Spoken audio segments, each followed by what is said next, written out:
Welcome back friends to another session of finite element methods for fluid mechanics.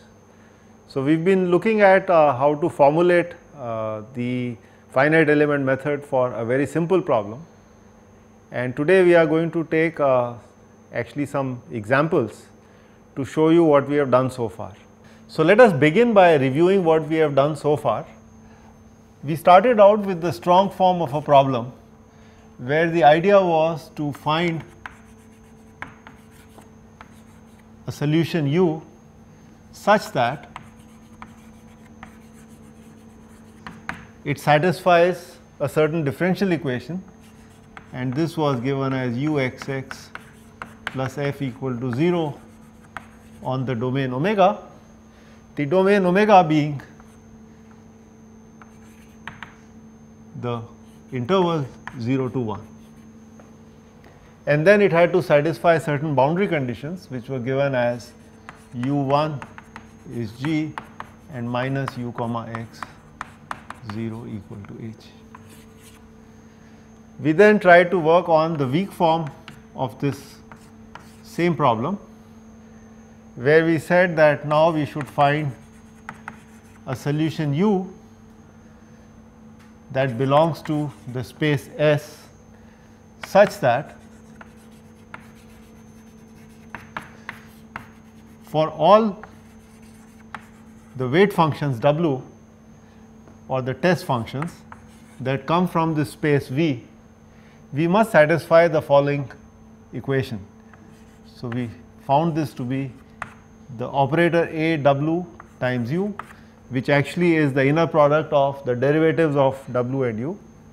This should be the inner product of w and f plus w evaluate at 0 times h. And then we also defined the spaces. So, S is the space which contains functions u such that u is h1 and u1 satisfies the Dirichlet boundary condition G, and we named this boundary condition as the essential boundary condition. This boundary condition was named as the natural boundary condition because it arises naturally out of the weak form. The variation space consists of these functions w such that w also have the same smoothness requirement. They belong to the space H1, and now it satisfies the homogeneous Dirichlet boundary condition. Then we went to the Galerkin form. So, we were able to show that the strong form is equivalent to the weak form, and then we said this is, we are going to be taking an approximation in terms of the Galerkin form, and then of course we derived the matrix form. So, the Galerkin form is essentially an approximation to the statement of the weak form, wherein we tried to merge the spaces S and V, and we also took the finite dimensional approximation to these spaces. Okay. So, I am not going to write that down. Instead, I will show you how to do the matrix form. So, I will review that for you. So, we proposed that let NAs be the basis functions.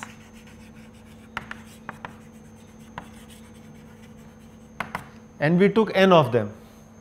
So, the index A goes from 1, 2 all the way to n. And then we were able to propose that let WH, which now is the approximation to W, be given as summation A going from 1 to small n, CAs, which are the coefficient, times NAs of x. These are the basis functions given to us. And likewise, we were able to show that UH could also be written in terms of these basis functions. So, this we use the index B going from 1 to n plus 1, and these are dB nb's of x, with the understanding that NAs at x equal to 1 are 0 for A going from 1 to n, but the last NB So, I can write it n n plus 1 at x equal to 1 is actually equal to 1, and d n n plus 1 is G. So, this we had done in the last class, and we were able to derive the matrix form, which simply said that K d is equal to F, and we are supposed to now generate D by forming K as the stiffness matrix and F as the force vector. So, K is the stiffness matrix,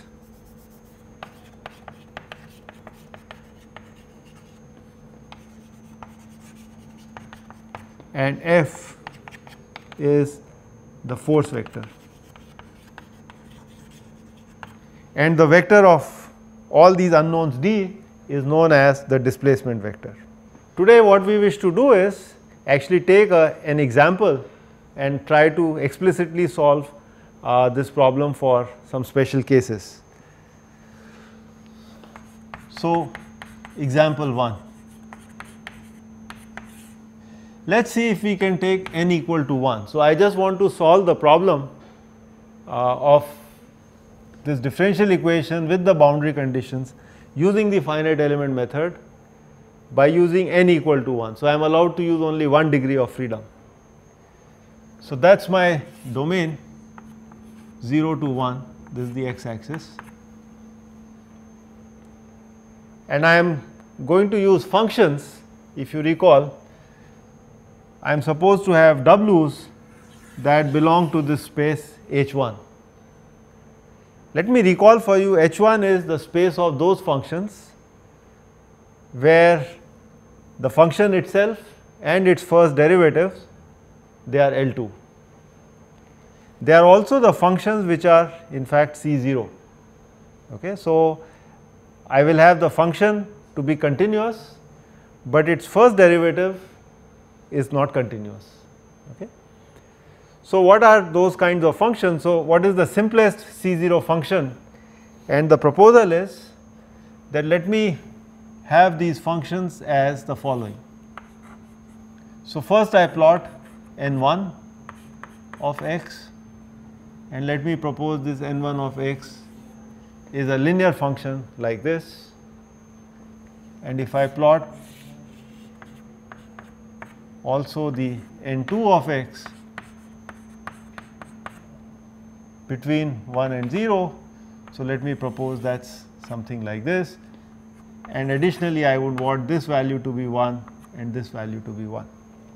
So, the idea is the following: WH of x for n equal to 1 is simply given as C1 n1 of x, and UH of x is given as D1 n1 of x plus D2 n2 of x, where D2 of course we know is same as G. Okay. So, that makes n equal to 1, and the simplest function that I can think of is actually a function like this. Please note that with this definition of n1, so note n1 at x equal to 1 is 0, as is actually required, because we want w's to belong to the space V and they must vanish at x equal to 1. That is the requirement of the function space. So, imagine if I want to get a function which is continuous on 0 to 1, and it has to be a value 0 at x equal to 1. The simplest function that I can think of is the way I have drawn it. So, the proposal is that n1x is given as simply 1 minus x, and n2x is simply x. Okay. Now, it is a single degree of freedom. So, if I look at my equation system K d equal to F, the matrix K actually has only one element K11, because n is 1, and the force vector F has only one element, which is F1. Let us estimate what is K11.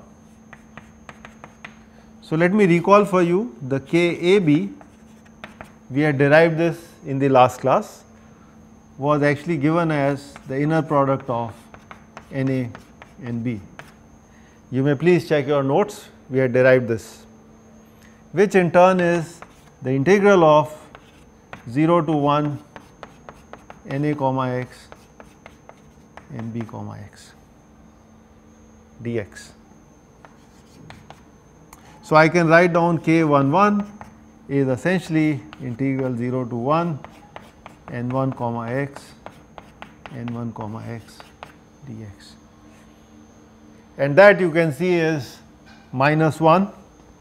So, I would get 0 to 1 minus 1 times minus 1 dx, and that value you can see will turn out to be simply 1. Okay, so, that is your K11. We would now like to estimate what is F1. So, let us do that. F1, or for that matter Fa, was given as the integral of, or the inner product of Na times F. So, that is the term from the forcing. Then we had a term from the boundary condition, the Neumann boundary condition. So, that was something like Na evaluated at 0 times H, and then we had a term from the Dirichlet boundary condition, which was something like A of Na Nn plus 1 times G. Okay, so, this you can again check from your notes from the previous session. F1 therefore would be given as N1 comma F plus N1 evaluated at 0 times H minus A of N1 N2 times G. Okay. So, the integral N1 comma F is simply integral 0 to 1, N1 as I know is given by this function 1 minus x times F. In general, F is a function of x. Okay, so, this is given to me times dx, and I can also compute this term Na evaluated at 0. So, you can see that N1 evaluated at x equal to 0 is exactly 1. So, this term would simply be, so this box I can put a value as 1, and likewise if I want to calculate A of N1 N2, this is integral 0 to 1 N1 comma x times N2 comma x dx, and I can plug in for the derivatives. So, N1 comma x is minus 1, N2 comma x is 1 dx, and you would get an answer as minus 1. So, therefore, my F1 is simply given as this integral over here 0 to 1 minus x f of x dx plus an h and minus a g, in fact plus a g, because when I substitute it here for minus 1 I would get a g. And then if I want, because my equation is K11 d1 equal to F1, for simply n equal to 1, that is what I would get from this matrix equation, and d1 is simply K11 inverse F1. K11 we have already evaluated to be 1. So, this actually is identically equal to F1, which is what is given over here. So, if I can estimate this value, then I already have the answer. What about UH? So, once I calculate D1, I can now ask myself what does UH looks like.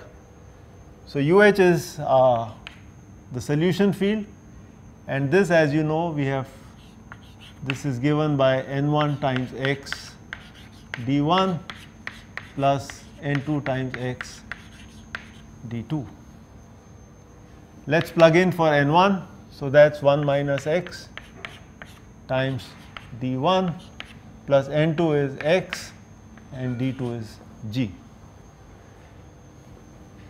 Let us plug in for d1, and here I would get 1 minus x times this entire integral 0 to 1 minus x f of x dx, that is the term, plus h plus g plus x of g. So, I can try to simplify this, and you can see it would be simply given as integral 0 to 1 minus y f of y dy plus h plus g times 1 minus x plus gx. Okay. So, this quantity is g1, and if I had to plot this, it would look something like this. So, this is UH as a function of x, this is 0, 1. Now, at x equal to 1, the solution is known to me, that is a value g. So, let me mark the value. So, this is g, and at x equal to 0, you can see at x equal to 0, so this term goes away and I would simply get d1. So, this is d1. So, in fact, when I solve for d1, that is actually the value here, and in between it is simply linear. So, this is the function I have for UH of x. Now, let us recall what the exact solution is.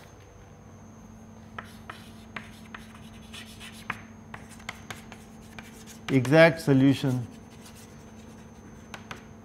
to the strong form, and that is given as, if I call it with the superscript e, that is g plus 1 minus x times h plus integral x to 1 and another integral 0 to y f of z dz dy. This is the exact solution. So, depending on what my f is, that means the right hand side of the differential equation uxx equal to minus f, if I plug that here, I should be able to estimate what the exact solution is. But one thing you can note right away, that there are some terms which already look similar in these two equations, and let me show you those. So, let us take some special cases. So, case 1, when f is 0. Okay, so, my equation is simply the Laplace equation in 1D uxx equal to 0. Now, for this case, my UH of x I can evaluate. So, I put Fy equal to 0, and then the answer is very simple. So, I would get g plus 1 minus x h, and you can see this is the same as the exact solution.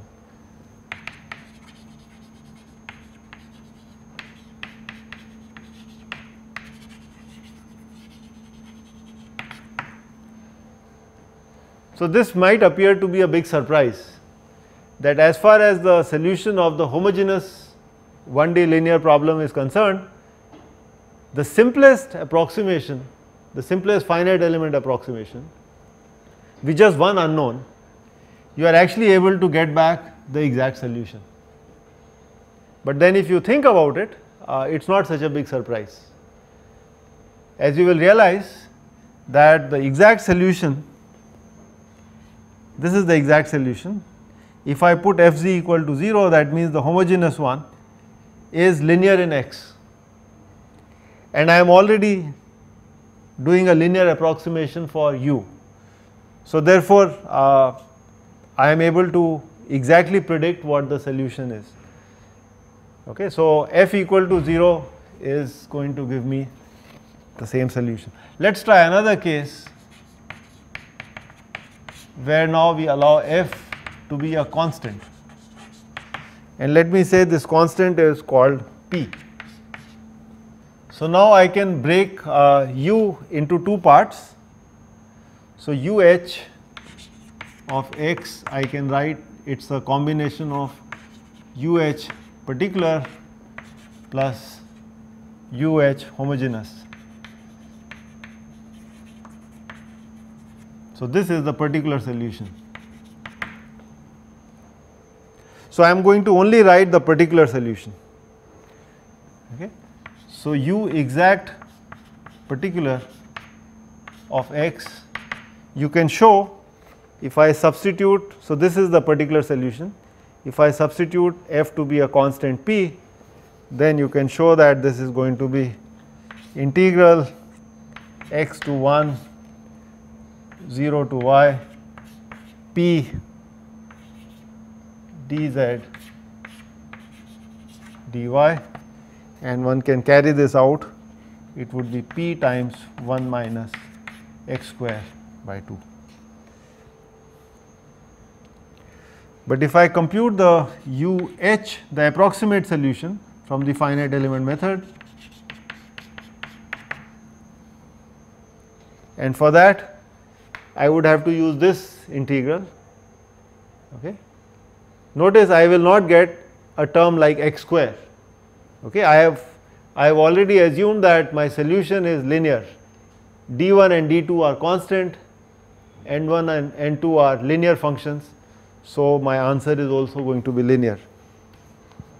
So this I can substitute and find out. This would be given as 0 to 1, 1 minus y p dy times 1 minus x. Okay. So I am only writing down the particular solution.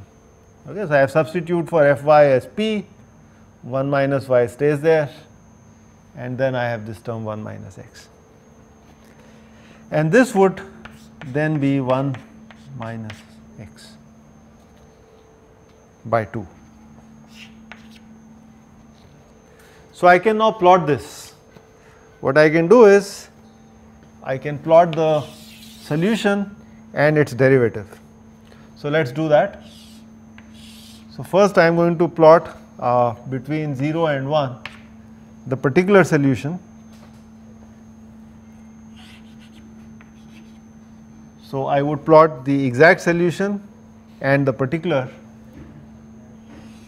So this is what I see from the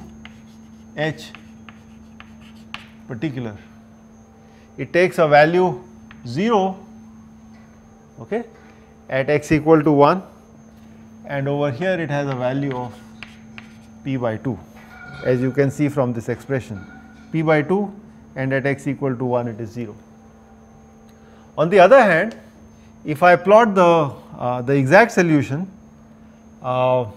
then the exact solution here has a quadratic form, which is 1 minus x square by 2.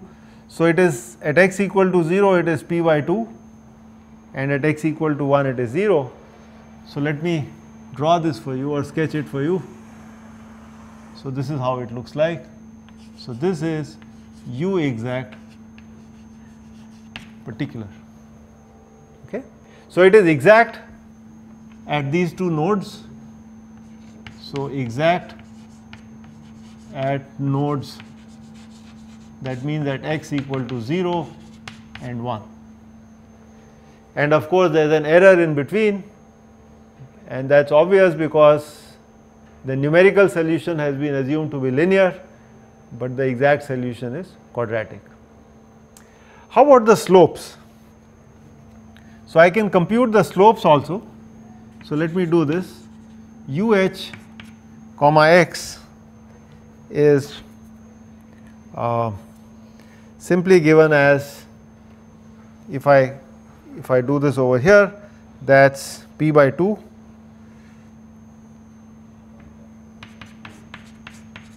and if I look at u exact comma x, then I can see it is going to be sorry, this would be minus p by 2 and the other one is going to be simply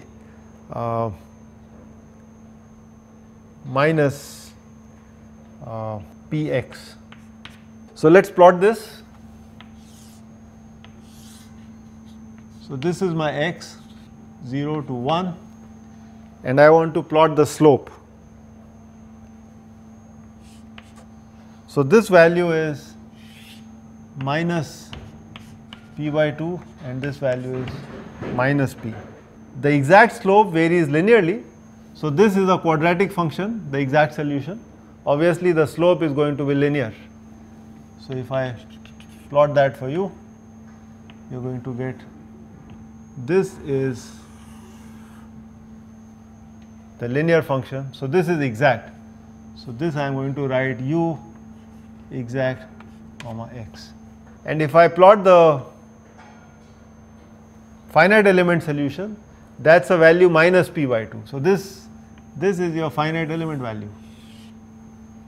So, this is the UH particular comma x. I am only plotting the slope of the particular solution because exact solutions are anyway, the homogeneous solutions are anyway identical. So, the conclusion is that my solution is identical at the nodes and of course, there is a difference in between. But as far as the slopes are concerned, the slope is exact at x equal to half. So, there is only one point and that is this one where the slope of the exact and the particular solution they match. Let us now move on to a more complicated case where I am going to say f is now linear. So, let me propose f is q times x, where q is a constant.